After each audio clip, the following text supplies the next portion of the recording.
সুপ্রিয় দর্শক, নতুন একটি ভিডিওতে আপনাদের স্বাগতম। আমি একটি বিষয় ভেবে ভেবে কুল পাচ্ছি না। সরকার পতনের 10 মাস হয়ে গেল, কিন্তু এখনো আওয়ামী লীগের যেসব সিনিয়র নেতাকর্মীরা গত গত 15 বছর দুর্নীতি করে টাকা পয়সা লুট করে বিদেশে চলে গেছেন, তাদের কাউকে আমরা অনলাইনে সক্রিয় ভাবে দেখতে পাচ্ছি না। সর্বোচ্চ 10% হয়তোবা কিছুটা সক্রিয় আছেন। তাদের তৃণমূল নেতাকর্মীদের খোঁজখবর নেওয়ার দায়িত্ব থেকেও সম্পূর্ণ উদাসীন হয়ে গেছে। এভাবে কোনো সংগঠন চলতে পারে না। কি সংগঠনটা এভাবেই চলবে? শেখ ফজলুল নূর তাপস 1971 সালে 19 নভেম্বর জন্মগ্রহণ করেন। বাংলাদেশের স্বাধীনতার পর থেকে যতগুলো গণতান্ত্রিক আন্দোলন হয়েছে তার কোনো না কোনো তাতেই ব্যারিস্টার তাপসের কোনো অংশগ্রহণ আমরা দেখছি না। তিনি লন্ডনে আইন নিয়ে পড়াশোনা করছেন। তিনি একজন ব্যারিস্টার যার একমাত্র পরিচয় হলো তিনি ডক্টর ইউনূস গ্রামীণ ব্যাংক আইনের মামলায় সরকারের হিসেবে ছিলেন এবং অংশগ্রহণ করছিলেন।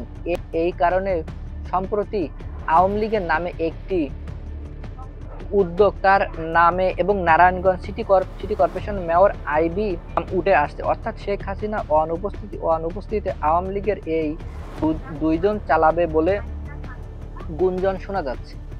শতাব্দীর শুরু থেকে রাজনীতিতে আসেন কোনো না কোনো রাজনৈতিক অংশগ্রহণের ভূমিকা না রেখেই ঢাকা 10 নম্বর আসন থেকে বঙ্গবন্ধুর বাড়ি অবস্থান থেকেছেন নৌকা প্রতীক নিয়ে 2008 সালে এমপি নির্বাচিত হয়েছেন এবং 2008 সালের আগের সময় থেকে বিশেষ করে 1 ও 11 এর সংকটের সময় তার কোনো না কোনো ভূমিকা আমরা পাই না, কেউ দেখতে পারবে না।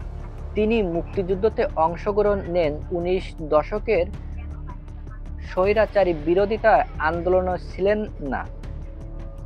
এমনকি 1 এবং 11 এর সময় আওয়ামী লীগের হয়ে একটি বিবৃতিও দেননি। অথচ 2008 সালে মাত্র 37 বছর বয়সে তিনি এমপি হলেন এবং সেই সময় আওয়ামী লীগের এমন তরুণ এমপি প্রয়োজন ছিল না।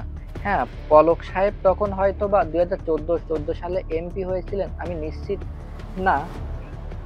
তাপস সাহেব একমাত্র যোগ্য পাত্র ছিলেন। তিনি শেখ মনিরের ছেলে ছিলেন। তিনি যুবলীগ প্রতিষ্ঠানের চেয়ারম্যান ছিলেন। 2014 সালে আবারও এমপি হলেন এবং 2018 সাল, এরপর 2020 সাল হঠাৎ ঢাকা দক্ষিণ সিটি কর্পোরেশনের মেয়র হতে চাইলেন এবং এমপি পদ থেকে পদত্যাগ করলেন। মেয়রও তিনি নির্বাচিত হলেন এবং মেয়র নির্বাচিত হওয়ার পর থেকে অনেকগুলো কর্মকাণ্ড নিয়ে কথা বলা যায় এবং সেটি শেষ হবার নয়। কিন্তু উল্লেখযোগ্য বিষয় হলো তিনি পুরান ঢাকা দক্ষিণ আওয়ামী লীগকে ধ্বংস করে দিয়েছেন এবং রাজনৈতিক ধ্বংস করে দিয়েছেন। যিনি বর্তমানে জেলে আছেন এবং যুবলীগ ছাত্রলীগের স্বেচ্ছালীগের কর্মী ছিলেন। সবকিছুতেই নিজেদের লোক বসিয়েছিলেন এবং সম্রাট সাহেবকেও গ্রেপ্তার করিয়েছেন। যে মেয়রের পথে বাধা থাকবে না। যদিও সম্রাট অনেকেই ভুল করছেন, তার প্রতি অন্যায় করা হয়েছে। 2014 সালের পর থেকে ঢাকা কলেজের ছাত্রলীগের কোনো কমিটিতে নেই, অথচ এখন ছাত্রলীগ সব সময় আওয়ামী লীগের পাশে থেকেছেন এবং 2014 সাল হতে 2018 সাল কোটা সংস্কার এবং কোটা আন্দোলনে 2024 সালের কথায় সন্ত্রাসী দমন প্রতিনিধি মুহূর্তে এরা লড়েছে, কিন্তু তাপস সাহেব এসব পাত্তা দেননি, বরং নিজেই এলাকার ছাত্রলীগের, আওয়ামী লীগ এবং যুবলীগের এই গোষ্ঠীকে গুরুত্ব দিয়েছিলেন এবং শেখ পরিবারের লোক বলেন তার কথা কেউ বলেননি। তিনি লন্ডনে বড় হয়েছেন এবং পশ্চিমা সংস্কৃতিতে বেড়ে উঠেছেন। একজন মানুষ রাজনীতিতে কোনো অভিজ্ঞতা ছাড়াই তাকে এমপির পরে মেয়র বানানো হয়েছে এবং আওয়ামী লীগের স্বেচ্ছাচারিতা বোঝার জন্য তার নামই যথেষ্ট এবং সিনিয়রদের সম্মান তিনি করেননি কখনোই।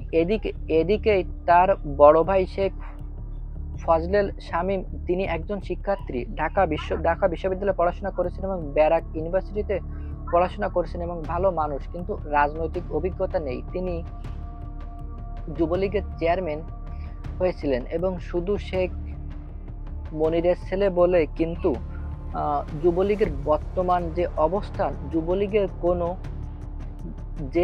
জেলা বা মহানগর কমিটি করতে পারেননি। বড় সাহেবের স্ত্রী অর্থাৎ জাতীয়ভাবে তিনি ছিলেন যুবলীগের ছায়া এবং নিয়ন্ত্রণ করতেন ঢাকা উত্তর ও দক্ষিণ নেতৃত্ব দিয়েছিলেন তিনি। ছাত্রলীগের সাবেক নেতা যিনি নেতৃত্ব দিয়েছিলেন, নিজেই বলবো বলে তৈরি করছেন এবং তার প্রভাব অনেকেই নেতৃত্বের রাজনীতিক ধ্বংস করেছে, যেমন চট্টগ্রামে নজরুল আজিম রনির জীবন তিনি ধ্বংস করে দিয়েছেন। এমনকি তিনি সুপ্রিম কোর্টে বারবার নির্বাচিত